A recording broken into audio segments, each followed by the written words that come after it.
اعوذ باللہ من الشیطان الرجیم بسم اللہ الرحمن الرحیم لا تعتذروا قد کفرتم بعد ایمانکم ان نعفو عن طائفات منکم نعذب طائفات بأنہم کانوا مجرمین۔ بہانے مت بناؤ، بلا شبہ تم نے اپنے ایمان کے بعد کفر کیا۔ اگر ہم تم میں سے ایک گروہ کو معاف کر بھی دیں تو ایک گروہ کو ہم ضرور عذاب دیں گے، اس وجہ سے کہ یقیناً وہ مجرم تھے۔ سورۃ التوبہ آیا 66۔ لا تعتذروا، بہانے مت بناؤ، اپنی گواہیاں نہ دو۔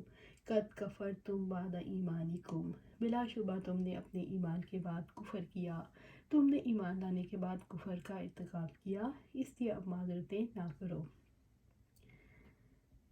ابن عمر رضی اللہ تعالیٰ عنہ سے روایت ہے کہ غزوہ تبوک میں ایک شخص نے ایک دن مجلس میں کہا کہ میں نے ان مہمانوں جیسا اور نہ ان سے زیادہ خواہش والا اور نہ ان سے زیادہ جھوٹا اور نہ ان سے زیادہ دشمن کے مقابلے کے وقت بزدل کسی کو دیکھا ہے۔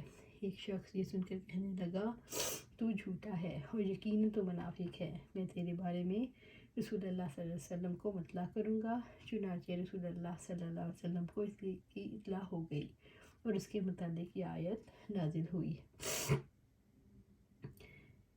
منافق ایمان کے بعد کفر میں کیسے مبتلا ہوتا ہے؟ منافق اسلام اختیار کرنے کے بعد مرتد کی طرح کھلم کھلا تو کفر کا اظہار نہیں کرتا، لیکن اس کا دل اور اس کا ذہن اسلام سے دور ہو کر کفر میں مبتلا ہو جاتا ہے۔ منافقوں کے لیے اللہ تعالیٰ کا کیا فیصلہ ہے؟ منافقوں کے لیے اللہ تعالیٰ کا یہ فیصلہ ہے، اگر توبہ کر لو تو معافی مل سکتی ہے، اگر بدستور نفاق پر قائم رہو اور مذاق اڑاتے رہو تو عذاب کے مستحق ہو جاؤ گے۔ ان نعفو عن طائفات منکم، اگر ہم تم میں سے ایک گروہ کو معاف کر بھی دیں، یعنی منافقوں کی توبہ اور استغفار اور ان کی ندامت کی وجہ سے اگر ہم انہیں معاف کر دیں، نعذب طائفات بأنہم کانوا مجرمین، تو ایک گروہ کو ہم ضرور عذاب دیں گے اس وجہ سے کہ یقیناً وہ مجرم تھے۔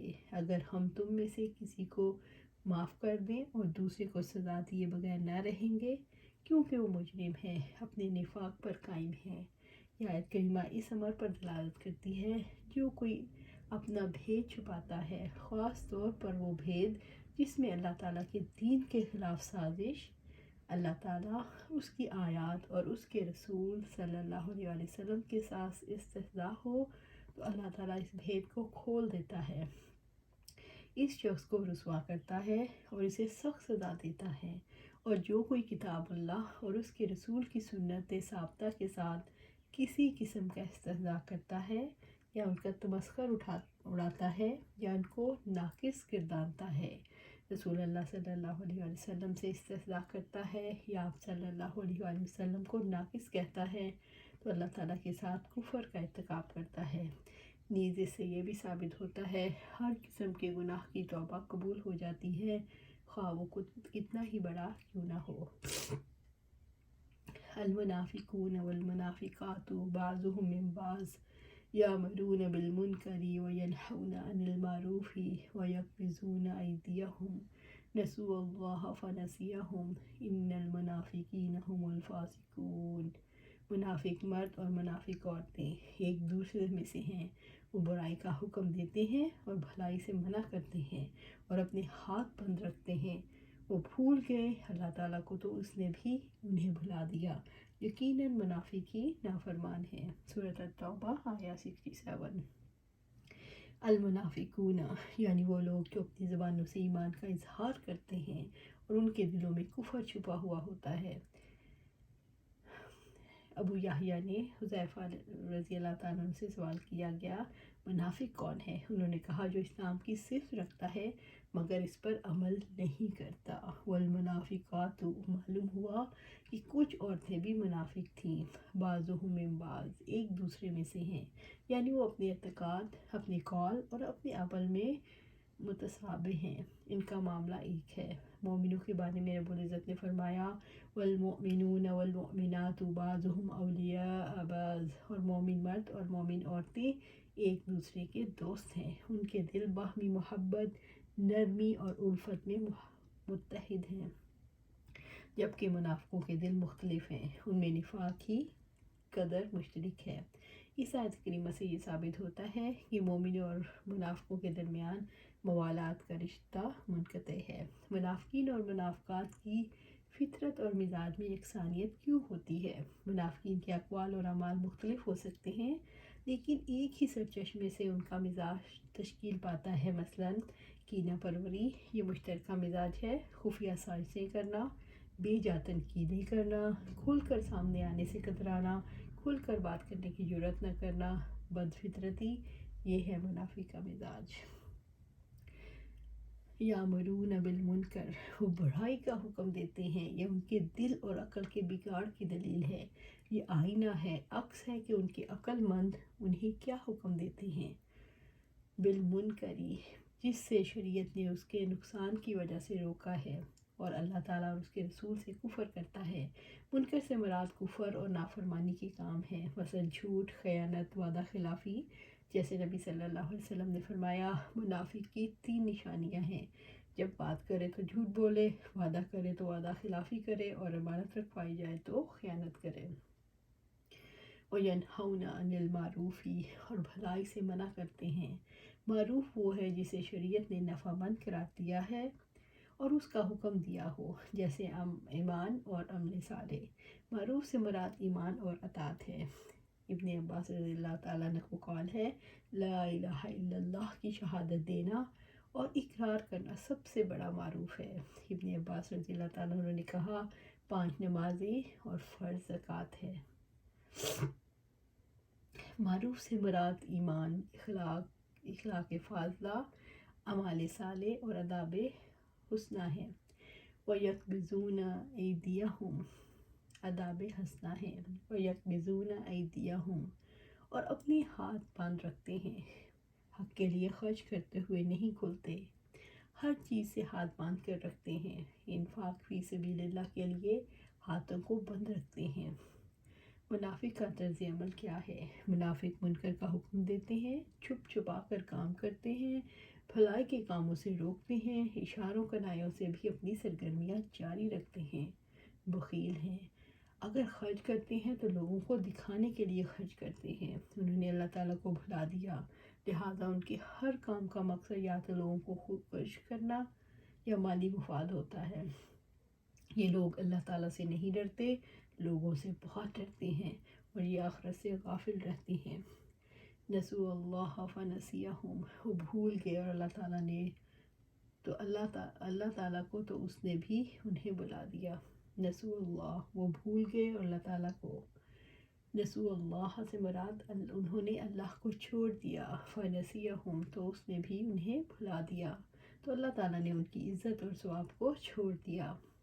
انہوں نے اللہ تعالیٰ کے حکم کو چھوڑ دیا تو اللہ تعالیٰ نے ان پر رحمت چھوڑ دی کہ انہیں ایمان اور عمل صالح عطا فرمائے۔ منافق اللہ تعالیٰ کے ذکر اور اطاعت کو بھول گئے تو اللہ تعالیٰ ان پر رحمت اور فضل کرنے کو بھلا دیا، بس وہ بہت کم اللہ تعالیٰ کو یاد کرتے ہیں۔ رب العزت نے فرمایا وَقِيلَ الْيَوْمَ نَنْسَاكُمْ كَمَا نَسِيتُمْ لِقَاءَ يَوْمِكُمْ هَذَا مَا وَعَدَكُمُ النَّارُ وَمَا لَكُم مِّن نَّاصِرِينَ، اور کہا جائے گا آج ہم تمہیں بھلائی دیتے ہیں جس طرح تم اپنے اس دن کی ملاقات کو بھول گئے تھے، اور تمہارا ٹھکانہ آگ ہے اور تمہارا کوئی مددگار نہیں۔ سورۃ الجاثیہ آیت 34۔ منافقوں کو اللہ تعالیٰ نے کیوں بھلا دیا؟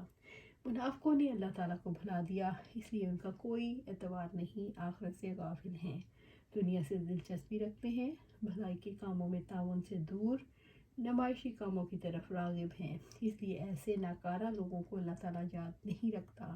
ان میں سربلند ہونے کی کوئی خصوصیت نہیں پائی جاتی۔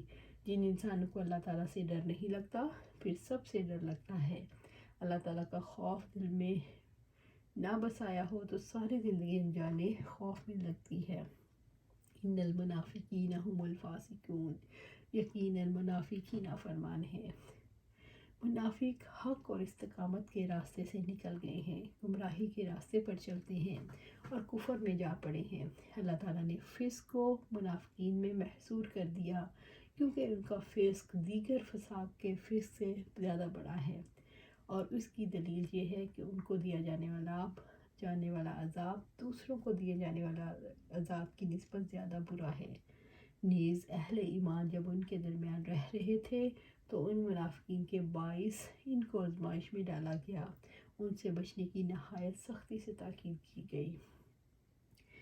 منافق فاسق ہیں کہہ کر اللہ تعالیٰ نے کیا فیصلہ کر دیا؟ اللہ تعالیٰ نے فیصلہ کر دیا کہ منافق دائرہ ایمان سے نکل گئے۔ وعد اللہ المنافقین والمنافقات والکفار نار جہنم خالدین فیہا ہی حسبہم ولعنہم اللہ ولہم عذاب مقیم۔ اللہ تعالیٰ نے منافق مردوں اور منافق عورتوں اور کافروں سے دوزخ کی آگ کا وعدہ کیا ہے، اس میں وہ ہمیشہ رہنے والے ہیں، وہی انہیں کافی ہے، اور ان پر اللہ تعالیٰ نے لعنت کی ہے اور ان کے لیے ہمیشہ رہنے والا عذاب ہے۔ سورۃ التوبہ آیا 68۔ وعد اللہ المنافقین والمنافقات والکفار، اللہ تعالیٰ کا وعدہ ہے کہ منافقوں، کافروں اور منافقات سے کہ انہیں لعنت اور جہنم میں اکٹھا کر دے گا، اس میں وہ ہمیشہ رہیں گے۔ دنیا میں بھی وہ اللہ تعالیٰ اور اس کے رسول کے ساتھ دشمنی اور اس کے احکامات کے انکار پر متحد تھے۔ وَلَعَنَهُمُ اللَّهُ، ان پر اللہ نے لعنت کی، اللہ تعالیٰ نے انہیں اپنی رحمت سے دور کر دیا، آخرت میں بھی ایک ہی جگہ پر ہوں گے، یہ ان کا حسب حال ہے۔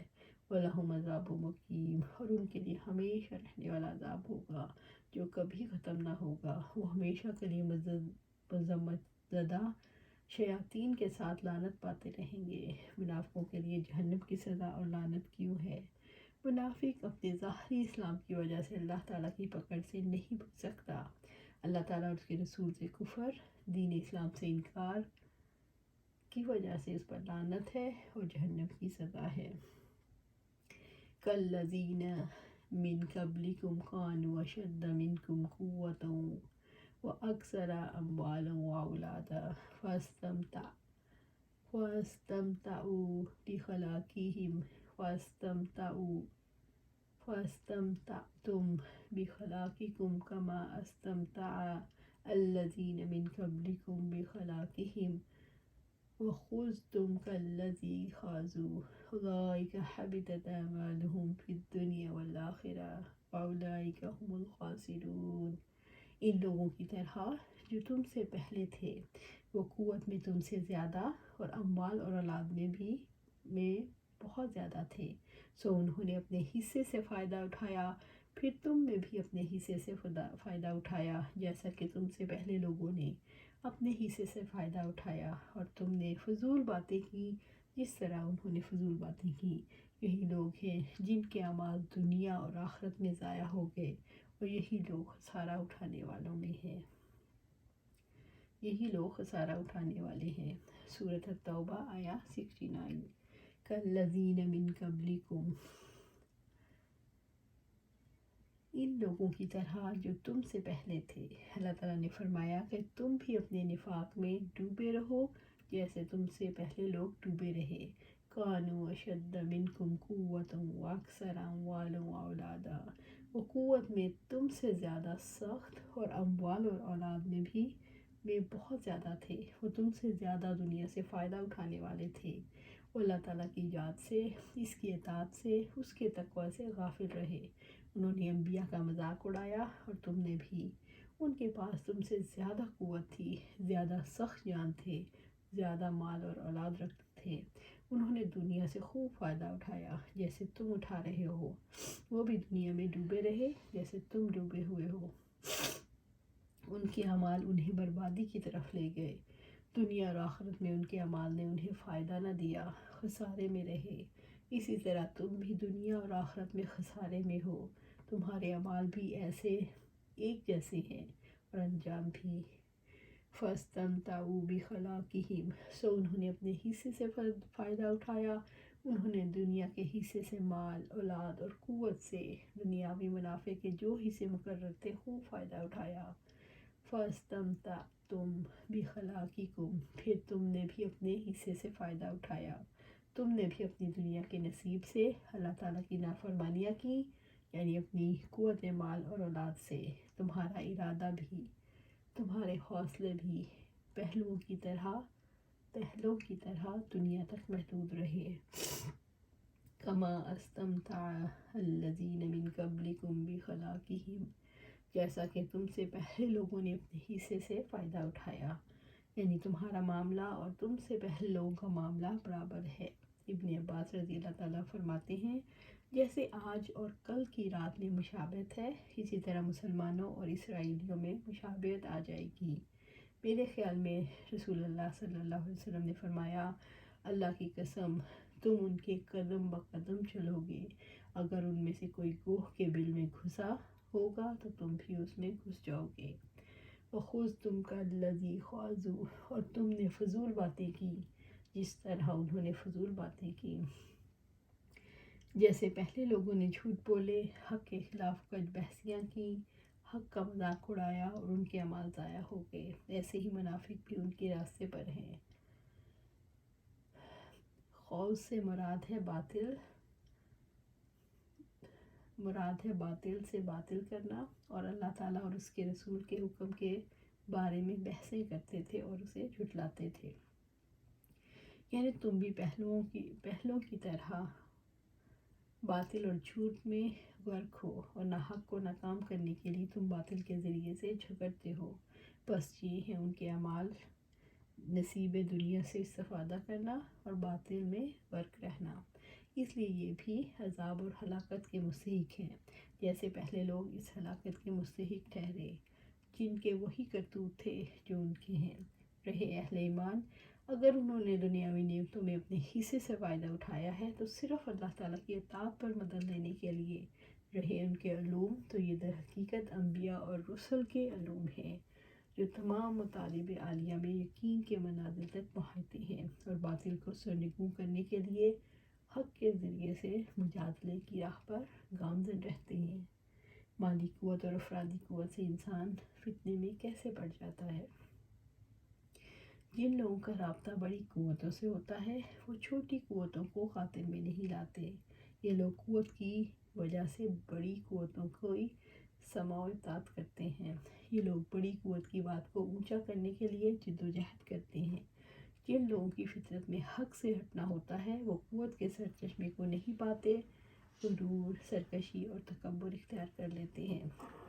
سب سے بڑا فتنہ یہ ہے کہ ایسے لوگ اپنی سرگرمیوں کو کھانے پینے تک محدود کر دیتے ہیں، جس طرح مویشی کھاتے پیتے ہیں۔